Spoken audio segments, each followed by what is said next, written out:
Hey everyone, my name's Michael Ballantyne and I'm the founder of Storywood Tequila.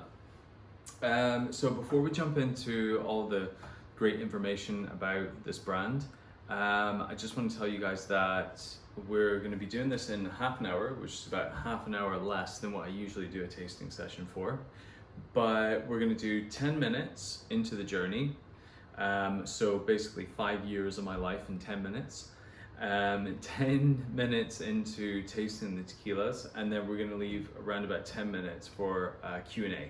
So if you've got any questions, make sure you put them into the Zoom chat, send them to the host, and then I'll get those questions through and try to get through them as quick as I can. So I guess a fun fact about myself is that somebody once had called me the Willy Wonka of barrel-aged spirits. Now, I have no idea if that's a good thing or a bad thing, but I guess as long as we're producing award-winning tequilas, then I'll take it as a good thing.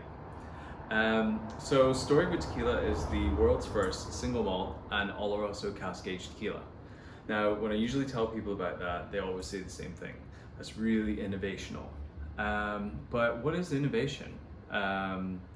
If you think about innovation, the best brands and best companies in the world that bring innovative practices out there, they have real purpose behind them.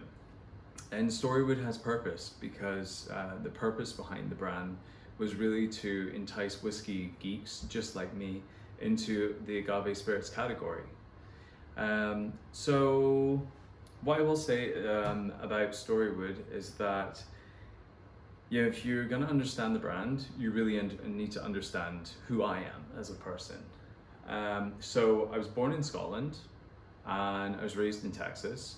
I was a chef by trade, absolutely love cooking, and I was a bit of a whiskey geek. So really love the whole process between whiskey and the kind of understanding between oak and what that does to liquids. I moved back to Scotland about 15 years ago, and I sort of naturally fell into the oil and gas industry, which I guess was inevitable to happen moving to Aberdeen, which is the oil capital of Europe. So during my time in the oil and gas industry, I started probably right at the bottom. I was packing boxes and sweeping floors. And through that time, I quickly moved myself up the chain. And within about 7, 8 years, I was running my own team of salespeople across Europe and Russia. But the problem that I had was that I just really fell out of love with what I was doing. And I needed to pivot. Somehow I needed to do something different with my life. And my mother, who lives in San Miguel de Allende, had said to me, you should come over here and spend some time, and it's a really creative place, which it is. So I decided to take her up on that offer, and I went out there. And one of the first things that I noticed was how many younger locals were drinking scotch, which I thought they'd be drinking tequila, but I guess it's one of those things is, if your grandparents and parents are drinking it, then you don't necessarily want to drink it yourself. A little bit of a rebellious, I guess. We've all got it in us. Anyways, my whole idea was to create this really cool whiskey bar in San Miguel. I was going to bring over some of the best whiskeys from across the world and have this really unique place. And I was right immersed in it. I was looking at places and all sorts of stuff, and my mom had said, you should probably take a break, let's go to the town of Tequila. I had no idea there was a town called Tequila, not a clue. The only thing I was drinking there that was tequila related was probably mango margaritas. That I was nonetheless, I didn't know anything about tequila. So we jumped in the car, 6 hours, went to the town of Tequila, and that's where I met Luis Trejo.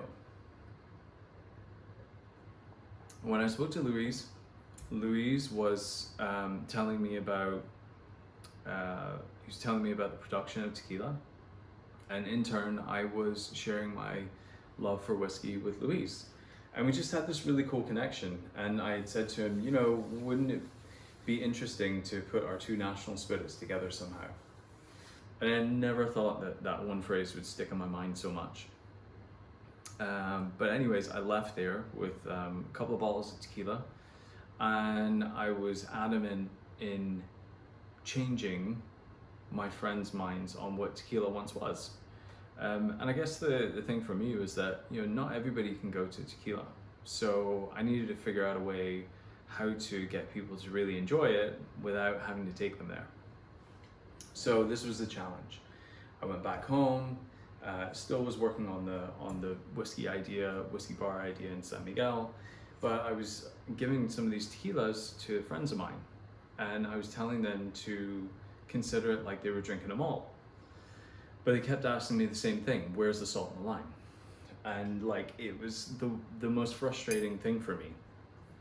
And it wasn't until my wife who had said to me, you know, if you're asking people to view it like a whiskey, then why don't you put it in a whiskey glass? So as usual, she's always right. And the next thing I found was that when I put it in a whiskey glass and I gave it to a friend of mine, he had actually said to me, wow, this is a really great whiskey.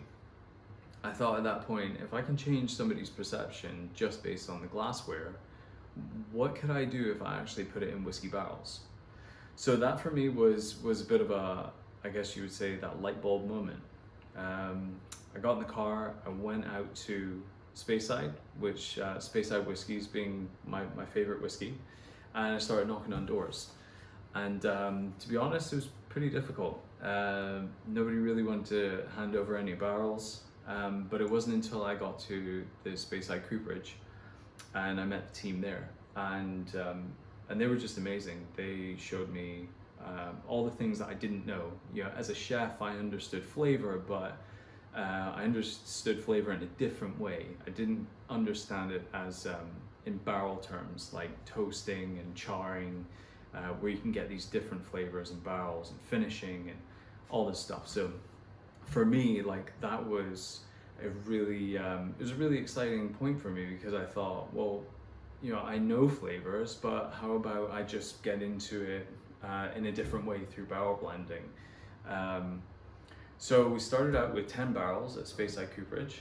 Well, actually it was 11, 10 barrels plus one Olorosso sherry cask. And we just, I quit my job, and I pretty much laid everything on the line to start Storywood. And we started off just trying to create, you know, a really diverse range of tequilas. So this whole range is really 5 years in the making, between experimentation, using different kinds of oak, distilling at different times, creating it at different times, and it's just a real collaborative spirit between myself and Louise. You know, Louise knows his tequila, how to create and distill tequila, and you know, I'd like to think that I know my whiskeys. So it's trying to join forces together to create a really diverse range of tequilas, which are amazing for sipping, but are also equally as good in cocktails as well. So I think that's about 10-minute mark. So we're doing pretty good so far. I guess the best thing to do right now is stop teasing you guys and jump right into these tequilas. So what I will say is that, you know, you have to look at this range as you would bring in a novice whiskey drinker into the category. So when I say that, I mean, you know, you would give them something a lot more palatable, not as big in ABV, not peaty, not smoky, you know, just something really palatable, quite clean, in the sense that it's, you know, like bringing you into the category. You know, you don't want to hit them with something too hard. So when I say that, Speyside 7 is the best one to use. It's versatile, it's a sipper, it's absolutely amazing in simple serves. It's the beginning of the range. It's aged for 7 months in Speyside whiskey barrels, and these are second fill whiskey barrels, so they're first fill bourbon. And with this one, I mean, you know, what we really want to do is we don't want to take anything away from tequila. what we're trying to do with this range is we're trying to just infuse it with different flavors that a whiskey drinker would really enjoy. So, I mean, straight off the nose, you get that honey. I mean, I actually get not just honey, but I get like mango through this. So there is a sense of fruitiness throughout it, but you still get a little bit of oak and that agave-ness through it, which is great.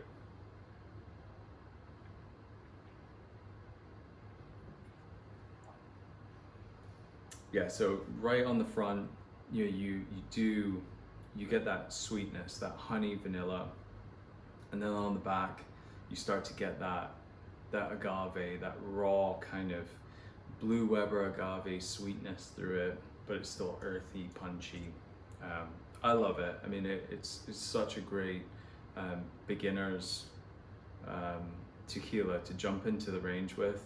And that's really what we want to do, because we're enticing whiskey drinkers into the tequila category. We want to give them something that's really palatable and enjoyable so that they can start making their way through the different ranges. So from the Speyside 7 to the Speyside 14, Speyside 14 aged twice as long, same barrels, just twice as long. So this one for me, I mean, this is, you can again use these in different kind of serves, but it's a true, to me, it's a true sipping tequila. It's what I really love about whiskey. You get those oak, really good oak wood flavors from the barrels, and that's really what I get with this one. So it's like toasted, really toasted oak, sort of nutty, really changes flavor just within twice as long, and it's amazing because of the climate and the heat in Mexico, how that can affect the barrels and the way that they age spirits. If you were to take some of the stuff in Scotland and age it here, which you cannot, I mean, you can't legally do that, but if you were, it probably would take you, I don't know, maybe 5 or 6 times longer. So, I mean, climate has a huge effect on barrel aging spirits. So yeah, I mean, that's great. I mean, you can use that, sip that, nighttime, cold nights, great. Old fashioned, perfect. Tequila cocktails, if you want to use it in some of your tequila cocktails or use it in some of the whiskey cocktails, just mix it up. It's about being creative. These are, they're created to be sipping spirits, but Storywood as a brand is about creativity. It's really about thinking outside the box, doing something different. We want people to be creative with them. And when I say creativity, this is probably one of the ones that bartenders just absolutely love. Huge flavors, higher ABV, 53%, same as the Speyside 7 here, exactly the same. It's just we haven't distilled it down to 40%.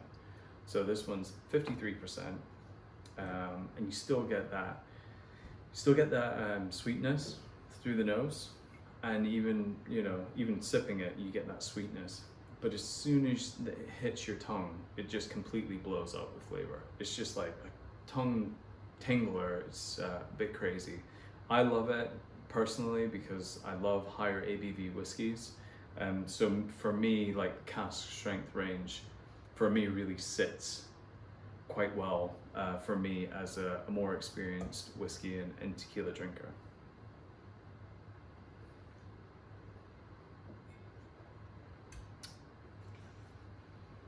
Yeah, so I mean, honey, vanilla, you still get that agave through it.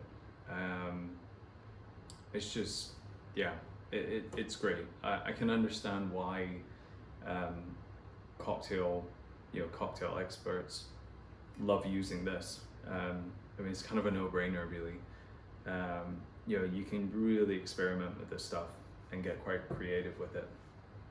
So jumping into the Sherry 7. So Sherry 7, 7 months aged in second fill Olorosso sherry casks. And the reason why we use the sherry casks is because, again, this is really about what I love in whiskeys. I love Speyside malts and I love Olorosso finish. I'm not going to tell you which is my favorite whiskey because that would kind of single out some of the other ones that I love. But I mean, I'm big in those like cherry, dark fruits sort of flavors. I love that. But that's probably because it kind of resonates more with me for, you know, cold nights and you know, I guess living in Scotland, we've got plenty of those nights here. Speyside 7, Sherry 7 is probably the one tequila in this whole range that is completely different in terms of it loses its agave forwardness. And when I say that, I think it's what it has to do with is the fact that when we age it in 500 liter Olorosso casks, the bigger barrels tend to really change the liquid in a different way, opposed to the 200 liter barrels that we use for these three tequilas. So this one for me, this is old fashioned all the way. I love this in an old fashioned. It's great. That's, I mean, personal preference. I know everybody's got their preference, but this is an old fashioned one.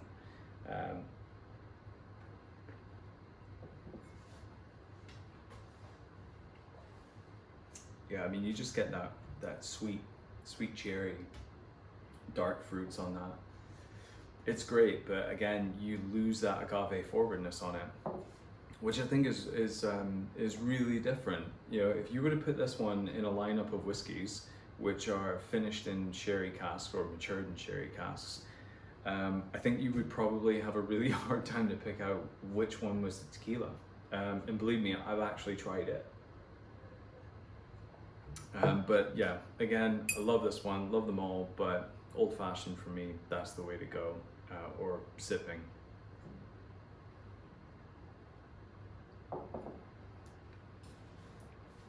Yeah, love those Olorosso casks, they're just amazing. So jumping into the double oak. The double oak is, because we lose that agave forwardness on the Sherry 7, I want to bring it back to that traditional tequila, big agave flavors, and try and switch it up a bit. So the way that I did it was we blended up a 60-40 blend of the Speyside barrels and the Olorosso barrels. So Speyside barrels giving it a little bit more agave forwardness kick, 60%, and then 40% on Olorosso. So, I mean, this one, huge, that jammy sort of dark fruits, you know, cherry sort of notes with it. But again, big step up with the agave flavor and bringing it back to tradition.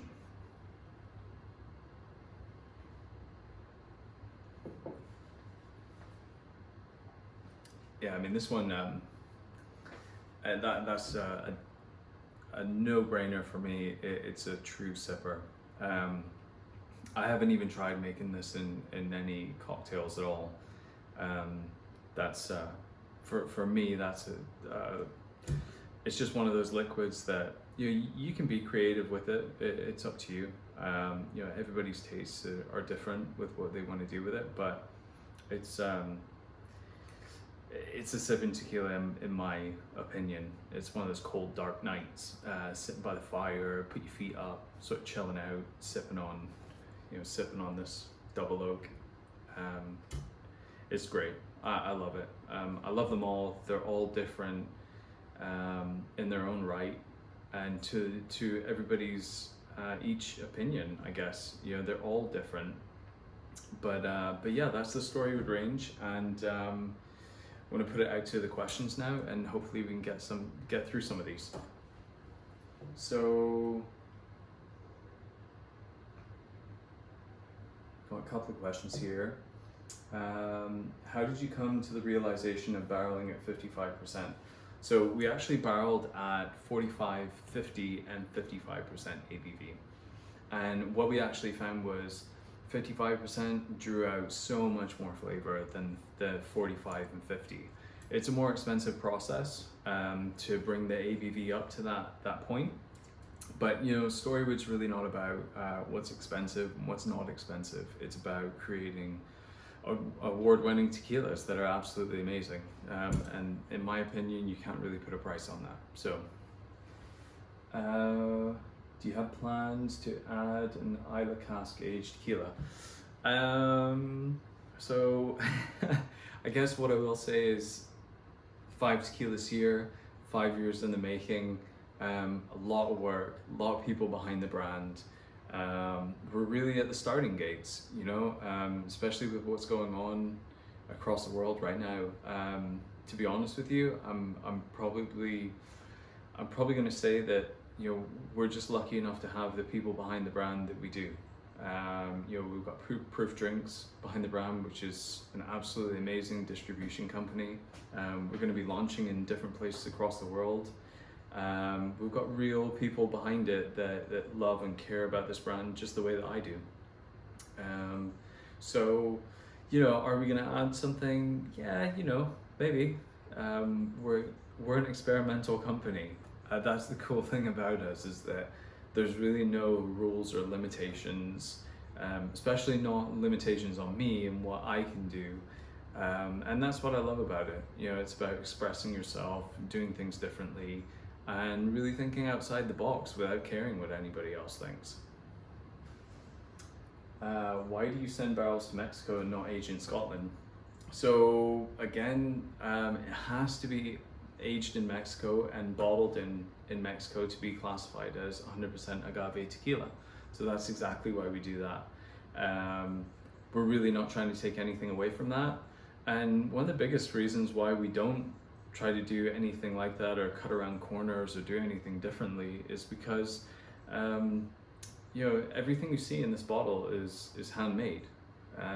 From the hand placed labels to, you know, the actual tequila production. You know, La Cofradia is an amazing place. They support their local community, and by doing that, it means that the process in creating tequila, being all handmade and not semi-bottled or semi-automatically done, is a more expensive process. But you know, I mean, it's about giving back to the community, and that's something that we're passionate about. Right next to La Cofradia. How many fills are these barrels that you use? So I think I touched on that, but we've got first fill bourbon, second fill Speyside, and then when we pick up the Speyside barrels, we send them over to Mexico, and they're third fill tequila. So essentially you're getting a slice of 3 different industries in one bottle, other than in these 2, where you're getting second fill sherry, or well, first fill sherry, second fill tequila, and then obviously your 60-40 blend. What sort of serves would you recommend? I mean, you know, I can't tell people what to drink. You know, I have things that I love to. I'm not saying I'm against tequila-based cocktails. Like I said, mango margaritas, I absolutely love them. You know, just a handful of frozen mango, splash of tequila, some agave syrup, lime. I mean, it's too simple. I actually use my smoothie maker to make those. So, you know, again, I can't tell people what to drink. What I can say is that we're about experimenting, and you know, we're about breaking boundaries, creating things that are really different, creating liquids that are different. And it's not about caring what anybody else thinks. It's about caring about, you know, how you perceive it. It's all about, you know, if you're making tequila cocktails, then great. You know, use some Storywood in those, see how it comes out, tweak it a bit. If you're making whiskey cocktails, great. You know, try it with Storywood. You know, it's almost like saying that behind the back bar, you've essentially got, in one bottle, you can do tequila and whiskey at the same time. So what I would say is focus on that, you know, think outside the box, and you know, just be creative. That's what Storywood's about. So I think that's us coming up to the end. So what I will say is that if you're in the trade, you can go onto the Proof website in the UK, and we're doing some deals there. What I will say also is that if you have any other questions, please don't hesitate to get in touch with me. My email address is michael@storywoodtequila.com, Michael. Reach out, you know, even if it's just to say hi, and that you like the spirits. Yeah, the best thing for me is always hearing about what people like about it, and also what people don't like. I think that's a good thing. So I just want to say thank you so much for joining us today, and yeah, I really look forward to seeing what everybody's going to be mixing up with these over the course of time. So thank you so much, and take care of yourselves.